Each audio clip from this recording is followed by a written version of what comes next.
जय श्री गणेश मित्रांनो, गणेश चतुर्थीच्या तुम्हा सर्वांना माझ्या हार्दिक शुभेच्छा। गणेशजी तुमचे जीवन आनंदाने भरत राहो आणि तुम्हाला कधीही दुःख होऊ नये।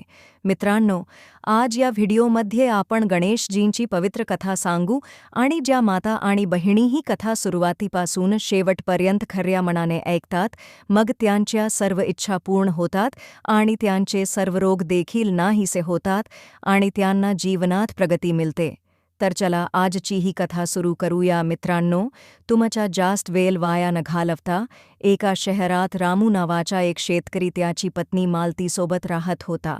त्या शेतकऱ्याची पत्नी खूप धार्मिक महिला होती आणि ती दररोज सकाळी उठून भगवान गणेशजींची पूजा करायची आणि गणेशजींसाठी उपवास करायची। मालती दररोज सकाळी भगवान गणेशजींच्या मंदिरात जायची आणि त्यांच्या कथा ऐकायची। रामू आणि मालती खूप गरीब होते। ते दोघेही इतके गरीब होते की ते दोघेही एका छोट्या तुटलेल्या झोपडीत राहत होते आणि कसे तरी त्यांचे जीवन सांभाळत होते। गरीब असूनही त्यांच्या घरात खूप शांती होती।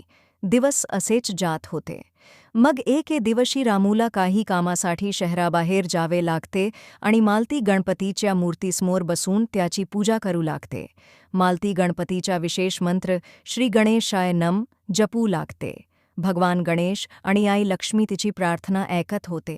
जेव्हा तिची हाक माता लक्ष्मी आणि भगवान गणेशापर्यंत पोहोचली तेव्हा अचानक आई लक्ष्मी भगवान गणेशाला म्हणते, हे प्रभू, हा कोणाचा घोड आवाज आहे जो माझे मन मंत्रमुग्ध करत आहे। तेव्हा भगवान गणेश आई लक्ष्मीला उत्तर देतात, हे देवी लक्ष्मी, तू ऐकत असलेली ही हाक माझ्या खऱ्या भक्ताची आहे। तिचे नाव मालती आहे। हे देवी लक्ष्मी, मालतीच्या या जपाने मीही मंत्रमुग्ध झालो आहे। भगवान गणेशजी माता लक्ष्मीजींना पुढे म्हणतात, हे देवी लक्ष्मी, मालती आणि तिचा पती एका जीर्ण झोपडीत राहतात आणि ते दोघेही खऱ्या मनाने भक्तिभावाने पूजा करतात आणि या कलियुगाच्या वाईट काळातही माझ्या कथा ऐकतात। पण या पती-पत्नीची दयनीय अवस्था पाहून त्यांच्या गावात कोणीही त्यांना मदत करायला तयार नाही। त्यांच्या गावातील सर्व लोक रामू आणि त्यांच्या पत्नीशी नीट बोलतही नाहीत। आता भगवान गणेशजींचे म्हणणे ऐकल्यानंतर माता लक्ष्मीजी भगवान गणेशजींना म्हणतात, हे भगवान, तुम्ही मला या दोघांबद्दल सर्व काही सविस्तर सांगा। हे पती पत्नी कोण आहेत आणि त्यांचा परिचय काय आहे? ते तुमची पूजा का करत आहेत? कोणत्या दुःखामुळे ते तुमच्या चरणांची पूजा करतात? मग भगवान गणेश माता लक्ष्मीला म्हणतात, हे देवी लक्ष्मी, दोघेही शुद्ध हृदयाचे आहेत। यावेळी मालती तिच्या झोपडीत एकटी राहते आणि ती रामूच्या परत येण्याची खूप उत्सुक आहे, कारण रामू गेल्या अनेक महिन्यांपासून घरी परतला नाही, म्हणून मालती खूप काळजीत आहे आणि तिचा नवरा रामू दुसऱ्या शहरात एका सेठच्या घरी छोटे काम करतो। तो कसा तरी त्या सेठने दिलेल्या पैशाने आपले जीवन चालवत आहे। आज रामू त्याच्या अनेक महिन्यांच्या कष्टातून मिळवलेल्या पैशाने त्याच्या पत्नीकडे जात आहे, कारण तो त्याच्या पत्नीवर तितकेच प्रेम करतो जितके तुम्ही आमच्यावर प्रेम करता। मग माता लक्ष्मीजी भगवान गणेशजींना म्हणतात, हे नाथ, मी पाहतो की तुम्ही दोघांची खूप प्रशंसा करत आहात, पण मी माझ्या मनात एक गोष्ट विचारत होतो की रामू आणि मालती पैशाशिवाय त्यांचे जीवन कसे जगत आहेत। प्रभू, मी त्या दोघांची परीक्षा घेऊ इच्छितो आणि पाहू इच्छितो की तुमचा भक्त त्याच्या शब्दावर टिकू शकतो की नाही, परंतु यासाठी तुम्ही मला परवानगी द्या। मग भगवान गणेशजी माता लक्ष्मीजींना म्हणतात, हे देवी लक्ष्मी, तुला हवे तसे कर आणि तू दोघांची ही परीक्षा घेऊ शकतेस की त्यांचा माझ्यावरील विश्वास अडल आहे की नाही। भगवान गणेशजी यांचे ऐकून माता लक्ष्मीजी तिच्या सिंहावर स्वार होतात आणि आकाशमार्गे पृथ्वीवर पोहोचतात आणि स्वतःला एक स्त्री बनवतात आणि सिंहाला एक लहान मुलगी बनवतात, कारण तिला पाहायचे होते की रामू संकटात असलेल्या इतरांना मदत करतो की नाही। दुसरीकडे रामू त्याचे काम संपवून आणि त्याच्या बॉसकडून काही दिवसांची रजा घेऊन त्याच्या घरी जात होता आणि बॉसच्या घरातून निघण्यापूर्वी त्याने त्याची पत्नी मालतीसाठी एक पत्र लिहिले होते। जेव्हा ते पत्र मालतीला पोहोचले तेव्हा मालतीने पाहिले की रामूने त्या पत्रात लिहिले आहे, मालती, तुला हे पत्र मिळेल तोपर्यंत मी अर्ध्यावर पोहोचलो असेन। इथे सर्व काही व्यवस्थित चालले आहे. सेठजी माझ्या कामावर खूप खुश आहेत, म्हणून त्यांनी मला बक्षीस म्हणून काहीतरी खास दिले आहे. मी घरी आल्यावर तुला याबद्दल सांगेन. मला फक्त बक्षीसच मिळाले नाही, तर एक मोठे पद देखील मिळाले आहे. आता तू बघ, लवकरच आमची गरिबी संपेल आणि मला तुझी खूप आठवण येते. मला तू बनवलेल्या जेवणाची आठवण येते. माझ्या सेठच्या बायकोने बनवलेले जेवण खाऊन मी कंटाळलो आहे आणि मी लवकरच घरी परतत आहे. तुझ्या तब्येतीची काळजी घे. तुझी प्रिय रामू. आता मालती ते पत्र वाचताच तिच्या डोळ्यातून अश्रू वाहू लागतात. जेव्हा मालती तिच्या दुःखी अवस्थेतून बाहेर येते तेव्हा ती विचार करू लागते की बऱ्याच महिन्यांनी माझा नवरा घरी परत येत आहे, म्हणून आज मी त्याच्या आवडत्या जेवणाची व्यवस्था करेन. मनात खूप विचार करत मालती स्वयंपाकघरात जाते आणि एका मोठ्या भांड्याचे झाकण उघडते. तेव्हा तिला दिसते की त्या भांड्यात काहीही नाही. ते भांडे पूर्णपणे रिकामे आहे. मग मालती म्हणते, अरे देवा, त्यात काहीही नाही. ते पूर्णपणे रिकामे आहे. काही फरक पडत नाही. तो आल्यावरच मी काहीतरी शिजवेन. दुसरीकडे रामू बैलगाडीत बसून त्याच्या घराकडे येत होता आणि मनात विचार करत होता की मला माहीत नाही मालतीला माझे पत्र मिळाले आहे की नाही, कारण मी खूप दिवसांनी घरी परतत आहे. म्हणूनच मला खूप बरे वाटत आहे आणि सेठजींनी मला एक सोन्याचे नाणे देखील दिले आहे. कोणास ठाऊक आजपासून माझी गरिबी संपेल. मग रामू बैलगाडी चालकाला म्हणतो, अरे भाऊ, बैलगाडी लवकर चालवा, कारण मला लवकरात लवकर घरी पोहोचायचे आहे. रामूचे बोलणे ऐकून बैलगाडी चालक म्हणतो, हो भाऊ, मी गाडी चालवतोय. मग रामूची बैलगाडी त्याच्या शहराजवळ पोहोचताच अचानक माता लक्ष्मीजी, ज्यांनी तिचा वेश बदलला आहे आणि तिची सिंहाची स्वारी केली आहे, त्यांना वाटेत भेटतात. त्यानंतर एका महिलेचे रूप धारण केलेल्या माता लक्ष्मीजी रामू आणि बैलगाडी चालकाला तिच्याकडे येताना पाहून सिंहाच्या रूपात असलेल्या मुलीला काठीने मारू लागतात आणि मुलीला मारताना म्हणतात, तू का मरत नाहीस दुष्ट मुलगी? तू माझे जीवन कठीण केले आहेस. तू दिवसभर पडून जेवत राहतोस. तू कोणतेही काम करत नाहीस. स्त्रीच्या रूपात माता लक्ष्मीजींकडून हे ऐकून रामू बैलगाडी चालकाला बैलगाडी थांबवण्यास सांगतो. मग तो बैलगाडीतून खाली उतरतो आणि त्या महिलेकडे जातो आणि म्हणतो, अरे बहिणी, काय झाले? तू या लहान मुलीला का शिव्या देत आहेस? तिने असे काय केले आहे की तू तिला काठीने इतके मारत आहेस? रामूचे बोलणे ऐकून ती बाई त्याला म्हणते, हे बघ भाऊ, तिचे वडील सकाळी कुठेतरी कामावर गेले आहेत. जर ते पैसे घेऊन घरी आले तरच आजचे जेवण तयार होईल, पण ती माझे एकही शब्द ऐकत नाही आणि माझ्याकडे जेवण मागत आहे. ती का मरत नाही? अरे दुष्ट मुलगी. मग रामू त्या बाईला म्हणतो, अरे भाभीजी, ती फक्त एक लहान मुलगी आहे आणि कदाचित तिला खूप भूक लागली असेल, म्हणूनच ती असे करत आहे आणि तू तिला शिव्या देत आहेस. रामूचे बोलणे ऐकून ती बाई रामूला म्हणते, अरे भाऊ, तू बरोबर आहेस, पण त्याच्यात धीर धरण्याची क्षमता नाहीये आणि त्याचे वडील अजून घरी आलेले नाहीत. आता घरमालकानेही मला भाडे न दिल्याबद्दल घर सोडण्याची धमकी देण्यास सुरुवात केली आहे, कारण माझ्या पतीने अजून भाडे दिलेले नाही. मला याची खूप काळजी वाटतेय. तर भाऊ, तुम्हीच सांगा मी काय करावे. आता मला वाटतंय की मला माझ्या मुलीसोबत भीक मागावी लागेल किंवा मला माझ्या मुलीसोबत आत्महत्या करावी लागेल. तरच तो मालक आपल्याकडून पैसे मागणार नाही आणि आपणही उपासमारीपासून वाचू. त्या महिलेचे बोलणे ऐकून रामू मनात विचार करू लागतो की ही बाई माझ्यापेक्षा जास्त संकटात आहे, म्हणूनच मी तिला मदत करावी, पण माझ्याकडे सेठजींनी दिलेल्या त्या सोन्याच्या नाण्याशिवाय काहीही नाही. मी तिच्यासाठी काय करावे? रामू काही वेळ विचार करतो. मग त्याच्या मनात एक विचार येतो की माझ्याकडे तो सोन्याचा नाणे आहे. मी तो सोन्याचा नाणे तिला देईन. मी पुन्हा कमवीन.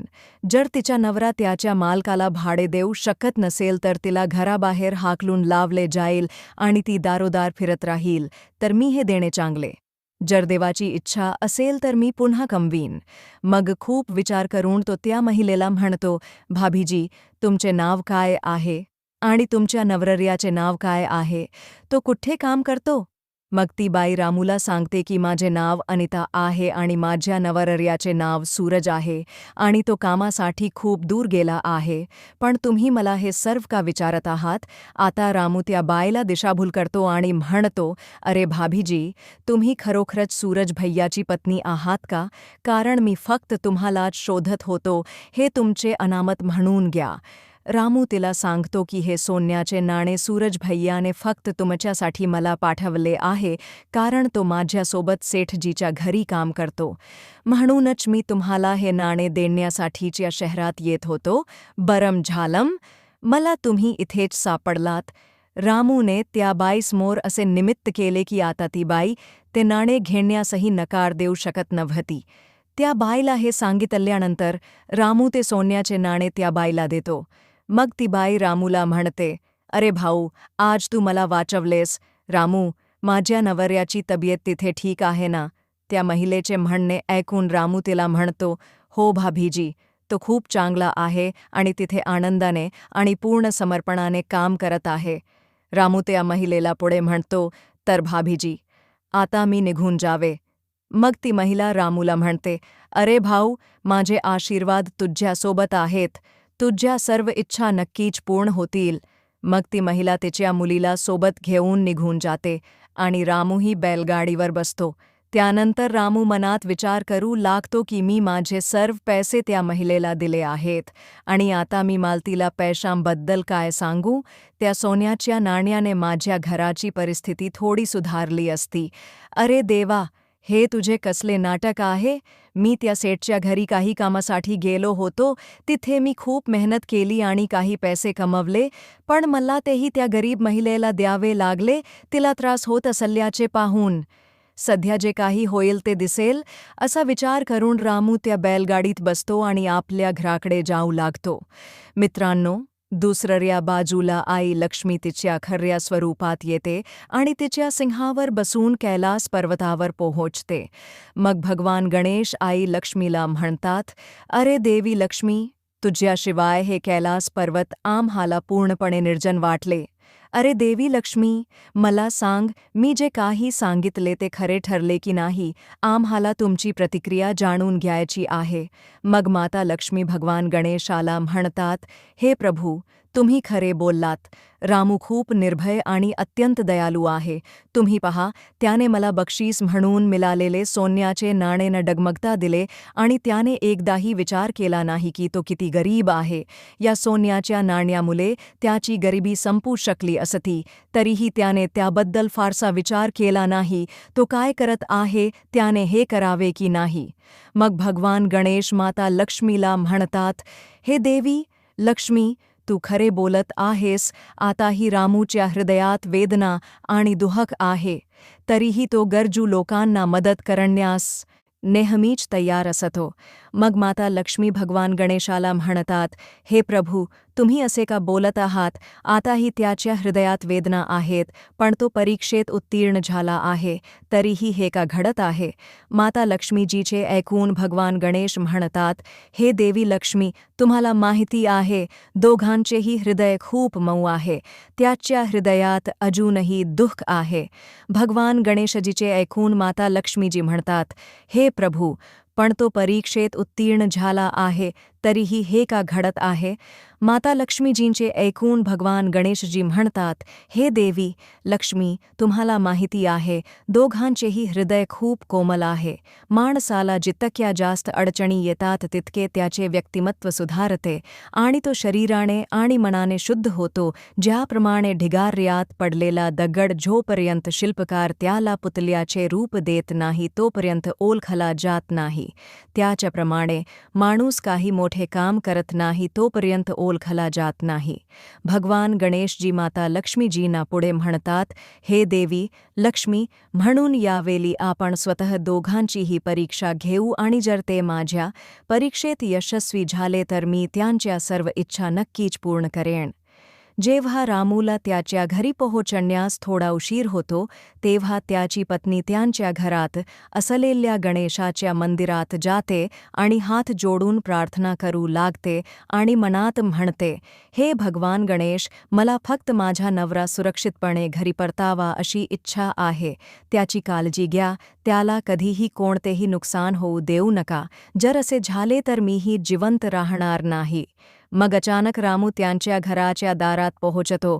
मग मालती गणपतीला नमस्कार करते आणि म्हणते, हे गणपती, तू खरोखरच आमचा मदतगार आहेस, कारण मी फक्त तुझी प्रार्थना करत होते आणि तू त्याला सुखरूप घरी पाठवलेस. मनातल्या मनात असा विचार करत मालती तिच्या घराचा दरवाजा उघडते आणि तिचा नवरा म्हणतो, तू आला आहेस, आत ये. मग रामू घरात येतो आणि मालतीला म्हणतो, तुला काय झाले? तू खूप बारीक झाली आहेस. मी गेल्यानंतर तू खाणे बंद केलेस की कामावर जास्त लक्ष केंद्रित केलेस? मी तुला तुझ्या आरोग्याची काळजी घेण्यास सांगितले होते. आता मी परत आलो आहे. मला दिसते की तू खूप बारीक झाली आहेस. मग मालती तिच्या नवऱ्याला म्हणते, हे सर्व सोड. तू पत्रात लिहिले होतेस की तुला बढती मिळाली आहे आणि तुझ्या बॉसने तुला पुरस्कारही दिला आहे. आता मला मनापासून जेवायला मिळेल, जेणेकरून मी पुन्हा पूर्वीसारखी निरोगी आणि जाड होईन. असे म्हणत मालती हसायला लागते आणि तिच्या नवऱ्याला म्हणते, काय झालं, तू का दुःखी आहेस?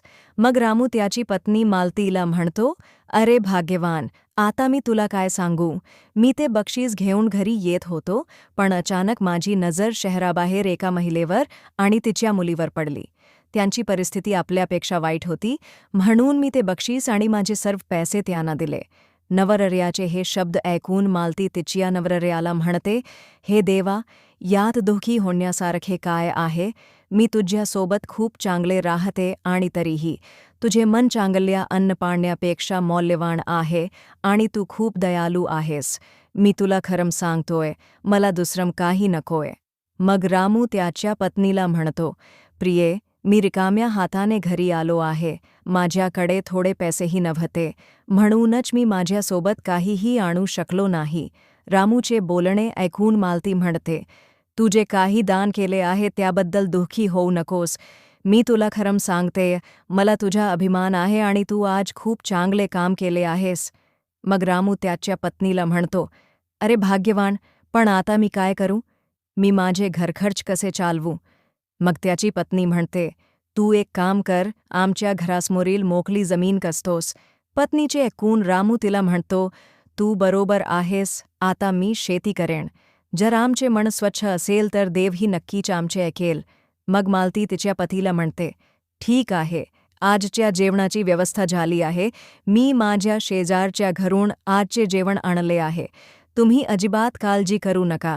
मग दुसऱ्या दिवशी रामू त्याच्या घरासमोरील जमीन कुदलीने खोदण्यास सुरुवात करतो आणि जमीन लागवडीसाठी योग्य बनवतो आणि त्यात भात लावतो. मग जेव्हा भाताची रोपे वाढू लागतात तेव्हा रामू आणि त्याची पत्नी खूप आनंदी होतात आणि मालती तिच्या पतीला म्हणते, तुम्ही पाहिले किती चांगले पीक आले आहे, आता सर्व काही ठीक होईल. पण एके दिवशी अचानक मुसळधार पाऊस सुरू होतो आणि त्यासोबत एक जोरदार वादळ येते. मग काही वेळातच त्याची सर्व शेते पाण्याखाली जातात. त्याची प्रकृती खूप वाईट होते. दुसऱ्या दिवशी जेव्हा ते दोघेही त्यांच्या शेतात जातात तेव्हा त्यांचे पीक पाहून ते खूप रडू लागतात. मग मालती तिच्या पतीला समजावून सांगू लागते, पुरे झाले, शोक करू नकोस.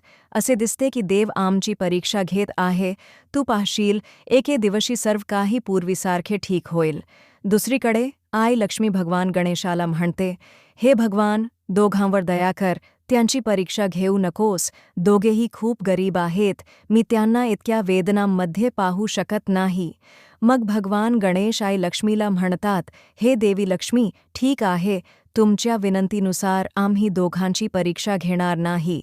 येथे रामू आणि त्याची पत्नी भगवान गणेशाच्या मंदिरात जातात आणि त्यांची पूजा करू लागतात आणि अन्नपाणी सोडून भगवान गणेशाच्या मूर्तीसमोर बसून त्यांची पूजा करू लागतात. त्या दिवशी दोघेही भगवान गणेशाचे दर्शन होईपर्यंत भगवान गणेशाची पूजा करतात. रामू आणि त्याच्या पत्नीने ठरवले होते की आज आपण भगवान गणेशाला विचारू की आपण असे कोणते पाप केले आहे ज्यामुळे मी आणि माझी पत्नी इतक्या अडचणींना तोंड देत आहोत. मग दोघेही गणेशाच्या मूर्तीसमोर अनेक तास ध्यान करत बसले. ते सकाळपासून संध्याकाळपर्यंत गणपतीची पूजा करत राहिले. मग अचानक त्या मंदिरात ठेवलेल्या मूर्तीतून भगवान गणेश प्रकट होतात आणि दोघांनाही म्हणतात, उठा माझ्या प्रिय भक्तांनो, मी तुमच्या भक्तीने खूप प्रसन्न झालो आहे. विचारा तुम्हाला काय हवे आहे. मग रामू भगवान गणेशाला नमस्कार करतो आणि म्हणतो, हे भगवान, मी तुम्हाला प्रत्यक्ष पाहिले आहे, याशिवाय मला काहीही नको आहे. पण कृपया माझ्या एका प्रश्नाचे उत्तर द्या. माझ्या कोणत्या पापामुळे मी इतक्या दारिद्र्याचा सामना करत आहे. मग भगवान गणेश रामूला म्हणतात, हे मुला, तू खूप महत्वाकांक्षी आहेस आणि तू इतके दिवस गरिबीचा सामना करत होतास कारण आतापर्यंत आम्ही तुझी परीक्षा घेत होतो आणि आज तू आमच्या परीक्षेत उत्तीर्ण झाला आहेस. यासोबतच तू आणि तुझ्या पत्नीने आज उपवास केला आणि पूजा केली. म्हणून आम्ही आज तुमच्या सर्व इच्छा नक्कीच पूर्ण करू. मग भगवान गणेश त्याच्या सर्व इच्छा पूर्ण करतात. त्यानंतर भगवान गणेश अदृश्य झाले आणि भगवान गणेशाच्या आशीर्वादाने त्याच्या झोपडीच्या जागी एक खूप मोठे आलिशान घर बांधले गेले. मग रामू त्याच्या पत्नीसह त्या आलिशान घरात आनंदाने आपले जीवन जगू लागला आणि भगवान गणेशाच्या आशीर्वादाने रामूला एक अतिशय सुंदर मुलगा मिळाला. मित्रांनो, मग रामू त्याच्या छोट्या कुटुंबात आनंदाने आपले जीवन जगू लागला. मी भगवान गणेशाला प्रार्थना करेन की ज्याप्रमाणे त्याने रामूवर आपले आशीर्वाद वर्षाव केले आहेत, त्याचप्रमाणे तो तुमच्या सर्वांवर नेहमीच आपले आशीर्वाद वर्षाव करील. मित्रांनो, जर तुम्ही आतापर्यंत हा व्हिडिओ पाहिला असेल तर तुम्हाला समजले असेल की भगवान गणेशाने रामूची परीक्षा कशी घेतली. मित्रांनो, तुम्हाला ही कहाणी कशी आवडली? खाली दिलेल्या कमेंट बॉक्समध्ये कमेंट करून आम्हाला सांगा. मित्रांनो, जर तुम्हाला हा व्हिडिओ आवडला असेल तर व्हिडिओ लाईक करा आणि चॅनेलला सबस्क्राईब करा. त्यासोबतच सर्वांवर बेल नोटिफिकेशन निवडा जेणेकरून मी कोणताही व्हिडिओ अपलोड केल्यास त्याची सूचना तुमच्यापर्यंत सर्वात आधी पोहोचेल आणि तुम्ही व्हिडिओ सर्वात आधी पहा. इथपर्यंत व्हिडिओ पाहिल्याबद्दल तुम्हा सर्वांचे खूप खूप आभार. धन्यवाद.